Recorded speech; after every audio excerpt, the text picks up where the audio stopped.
Olá, existe uma relação muito íntima entre corpo e mente, e a forma como cada um de nós interpretou o que sentia, desde o período em que estávamos dentro da barriga de nossas mães até os 6 anos de idade, foi tão importante que chegou até mesmo moldar os nossos corpos e determinar comportamentos que podemos repetir durante uma vida inteira, se não nos conscientizarmos das dores existenciais que carregamos. E é sobre isso que nós vamos falar hoje. Dores, qualidades e desafios do caráter oral e do caráter psicopata. Venha comigo!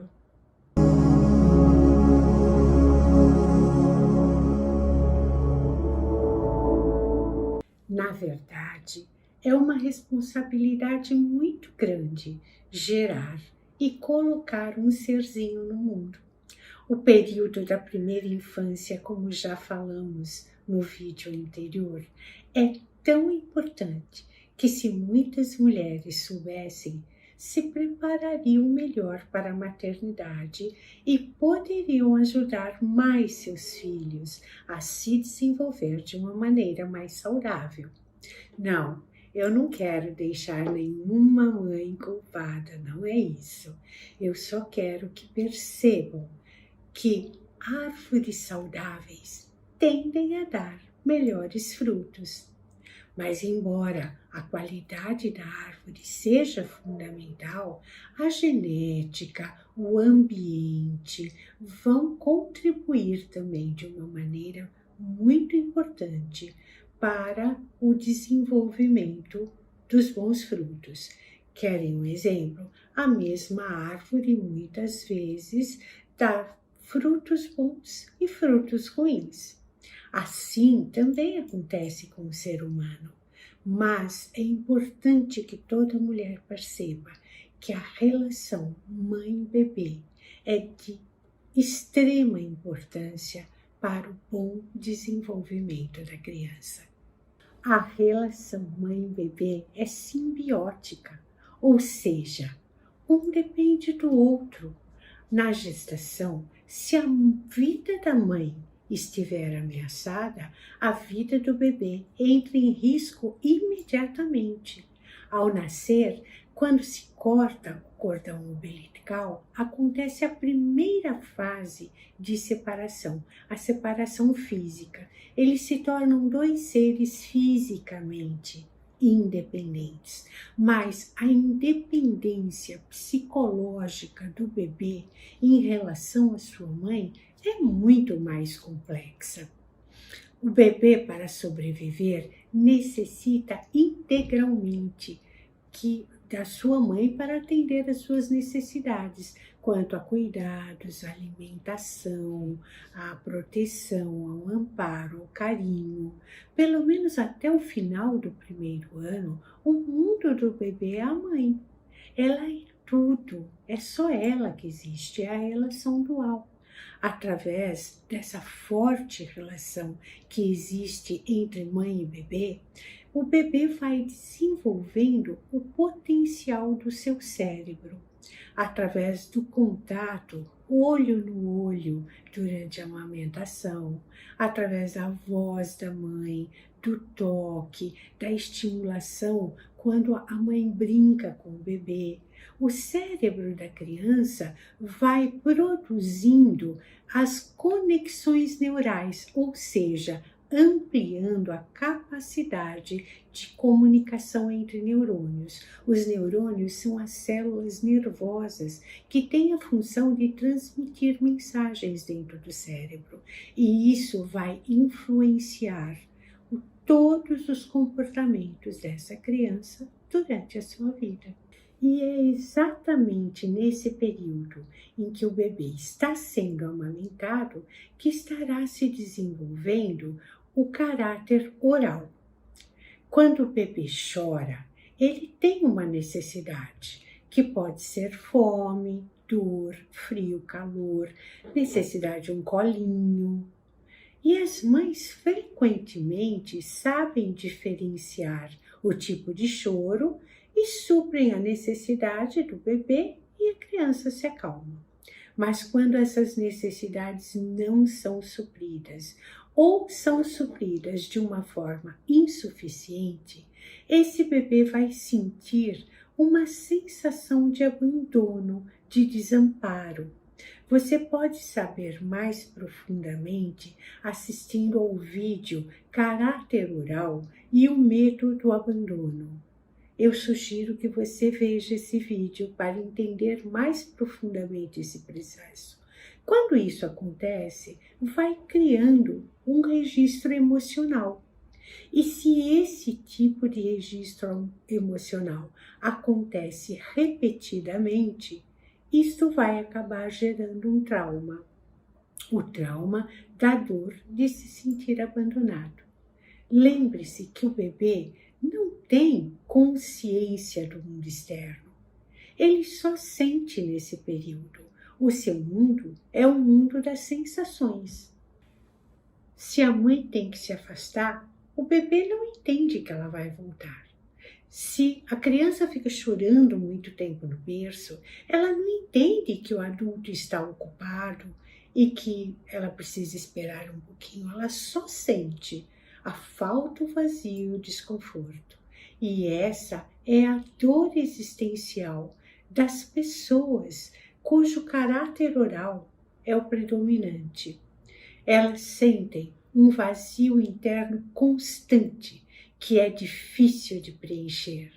Sentem uma insatisfação geral, como se sempre estivesse faltando alguma coisa. Por sentirem que a sua sobrevivência está ameaçada pela falta do outro, sua dor existencial é o medo de ser abandonada. Isso favorece muito as relações de dependência, tanto emocionais quanto físicas. É muito comum pessoas orais terem vícios ou compulsões, desde alimentares até químicas, na tentativa de preencherem o vazio que sentem internamente. Vivendo a dor do trauma, essas pessoas são muito carentes, com pouca energia de realizar e que esperam que alguém venha suprir as suas necessidades ou que venha resolver os seus problemas. Se sentem inseguras para decidir, estão sempre buscando opiniões e necessitando de alguém ao seu lado. Mas como a necessidade também faz a força, o bebê oral precisava se comunicar de várias formas para poder ser atendido. E essa é uma das qualidades das pessoas de caráter oral. Elas são bastante comunicativas, gostam do contato com as pessoas, são calorosas e atenciosas. Se superaram a dor da falta, elas se tornam pessoas muito empáticas, atentas à dor do outro. Gostam de crianças e podem se sair bem com todos os tipos de trabalhos que envolvam comunicação e relacionamento com pessoas.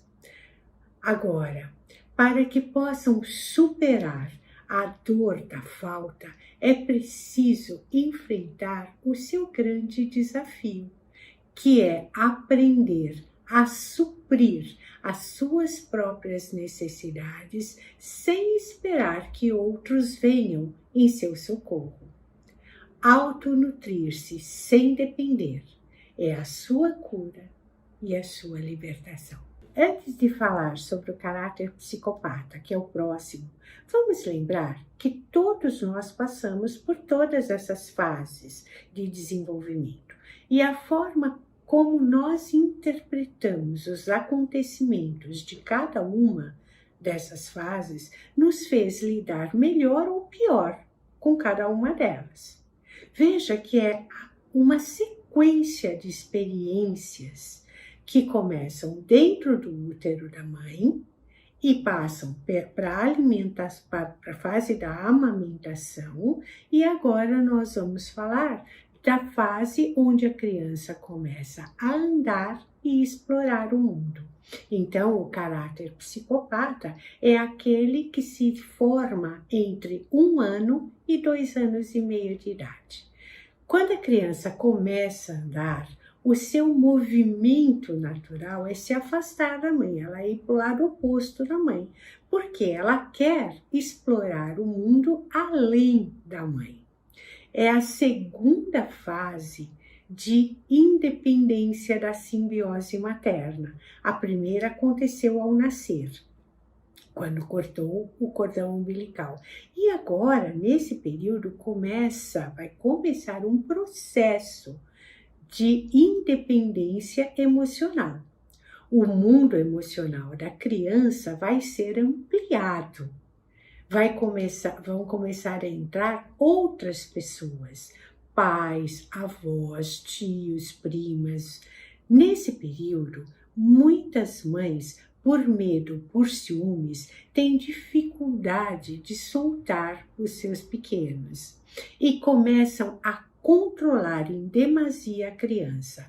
A criança sai um pouquinho de perto e a mãe já vai, pega e põe no colo. A criança procura outros colos ou outros contatos e a mãe já se faz presente. Enfim, todos nós podemos perceber claramente quando existe uma mãe possessiva sobre os seus filhos. Quando isso acontece, a criança começa a registrar que ela é muito controlada. Isso também acontece quando a educação é muito moralista ou muito autoritária. A criança sente que ela não pode ir além do permitido. Ela se sente presa, tolhida, cerceada, sente que não tem espaço para ser e conhecer, que ela é dominada. Mas também essa fase é uma fase onde a criança começa a fazer gracinhas. E muitos pais, por quererem mostrar como seus filhos são especiais, incentivam a criança a se exibir para parentes, para amigos. E a criança começa a perceber, a registrar, que quando ela faz alguma coisa assim legal, ela recebe atenção, ela é aplaudida, ela é amada, mas quando isso não acontece, ela fica de lado e outras coisas são mais importantes do que ela. Se você quiser saber mais, assista ao nosso vídeo Caráter Psicopata e o Medo de Ser Manipulado.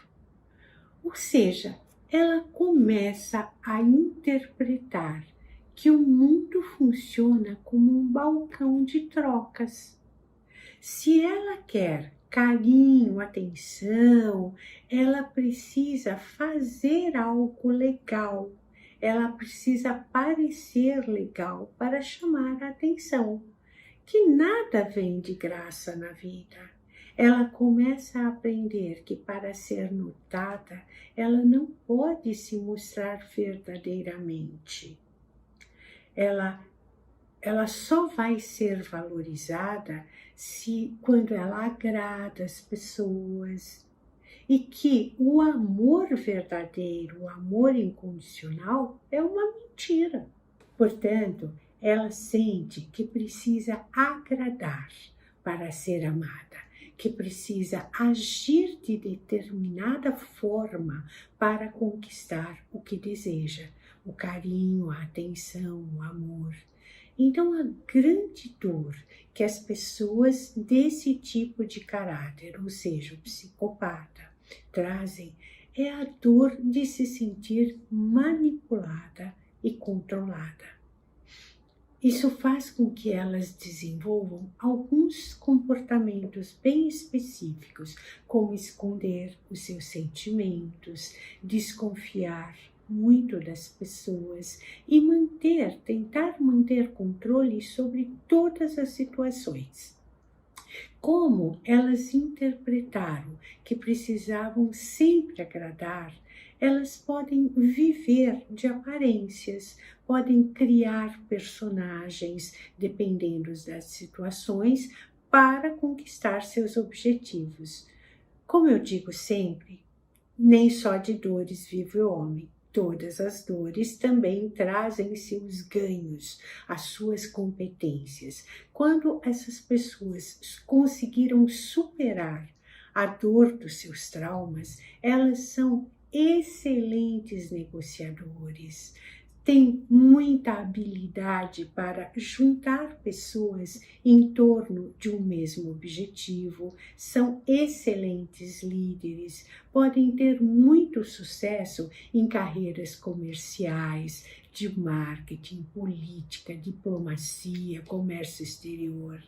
Mas para poder desfrutar de todos esses recursos que o caráter psicopata traz, e não são poucos, ele vai ter que enfrentar um desafio, que é aprender a confiar. Pessoas com esse tipo de perfil, por terem muito medo de serem controladas e manipuladas, elas tentam controlar todas as pessoas à sua volta. Às vezes usando de sedução, de chantagem e até mesmo de vitimização. E elas só poderão superar isso se puderem aprender a se relacionar sem controlar o outro, na tentativa de obter atenção, valorização e também aprender que não vale tudo na vida para conquistarem os seus objetivos. Enfim, pessoas com caráter psicopata como principal se curam e se libertam quando se conscientizam que precisam aprender a amar o próximo. A semana que vem nós vamos falar das dores, qualidades e desafios dos dois últimos caráteres, o caráter masoquista e o caráter rígido. Eu espero que você esteja aqui, porque será um complemento de todo esse trabalho que nós estamos fazendo, visando o seu autoconhecimento e visando com que você também, ao se conhecer melhor, ao entender melhor as pessoas que vivem à sua volta, possa melhorar o seu nível de contato, tanto consigo mesmo quanto com o próximo. Obrigada pela sua atenção. Namastê. Beijos.